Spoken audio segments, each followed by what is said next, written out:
एक स्त्री तिचं जीवन घडवत असताना लहानपणापासून तर लग्न होईपर्यंत एक आईवडिलांची चांगली मुलगी बनण्याचा प्रयत्न करते. लग्न झाल्यानंतर एका पत्नीची चांगली पत्नी होण्यासाठी आटोकाट प्रयत्न करते. त्याच कालावधीमध्ये त्या घरातील एक चांगली सून होण्याचा सुद्धा ती प्रयत्न करते.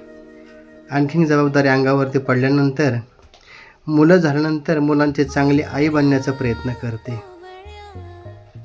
पण एवढ्या सगळ्या करत असताना एक आई, एक स्त्री, एक मुलगी शेवटपर्यंत, शेवटच्या श्वासापर्यंत इतरांसाठी झटताना स्वतःसाठी मात्र जगायचं ती विसरूनच जाते.